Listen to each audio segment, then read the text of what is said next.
एक सुदूर गांव की कहानी। बहुत छोटा सा गांव था। नाम था बिजौरा। चारों तरफ खेत ही खेत और उन खेतों में लहराती फसलें। बस एक ही फसल होती थी, गेहूं। उसी गेहूं से पेट भरते थे सब। जीवन सादा था, लोग मेहनती थे। इसी गांव में रहता था रामू का परिवार। रामू, उसकी पत्नी सीता और 2 बच्चे। रामू बहुत मेहनती था, दिन रात खेतों में काम करता था, लेकिन फिर भी बहुत मुश्किल से घर चलता था। बच्चे भूखे सोते थे, सीता के आंसू नहीं रुकते थे। एक दिन रामू खेत में काम कर रहा था, तभी एक अनजान आदमी दिखा। विदेशी था, चेहरा साफ था, आंखों में चमक थी। रामू ने उसे पानी पिलाया। आदमी ने मुस्कुराकर धन्यवाद दिया। विदेशी आदमी का नाम जॉन था। वो भारत घूमने आया था। गांव की सादगी उसे बहुत पसंद आई। उसने कुछ दिन बिजौरा में बिताने का फैसला किया। रामू ने उसे अपने घर ठहराया। जॉन ने देखा कि गांव में सिर्फ गेहूं ही उगाई जाती है।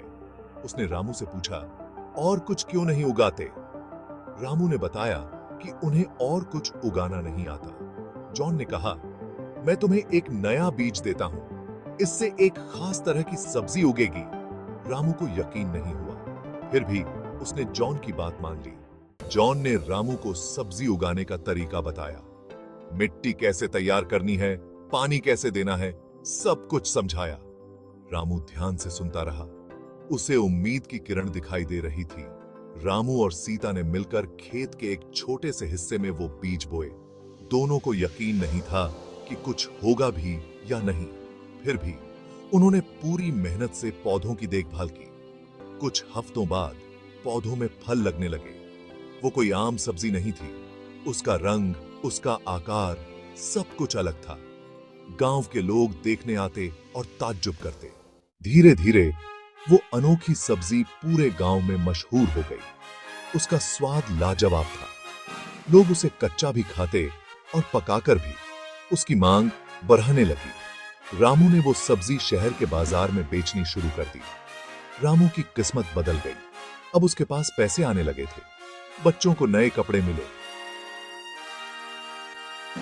घर में भाई खुशियां लौट आईं। रामू ने अपनी सारी जमीन पर वो अनोखी सब्जी उगानी शुरू कर दी।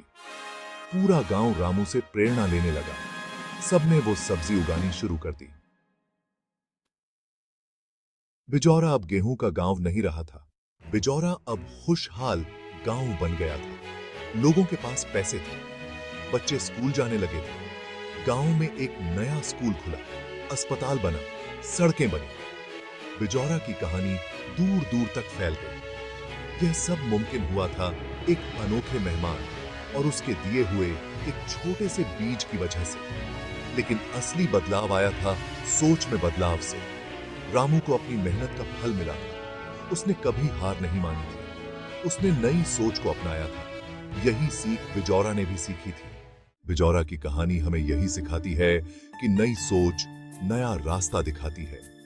मेहनत और लगन से हम अपनी किस्मत बदल सकते हैं। हमें दूसरों की बातों को ध्यान से सुनना चाहिए। हो सकता है कि कोई छोटी सी बात हमारी जिंदगी बदल दे। बिजौरा की तरह हमें भी हमेशा नई संभावनाओं की तलाश में रहना चाहिए।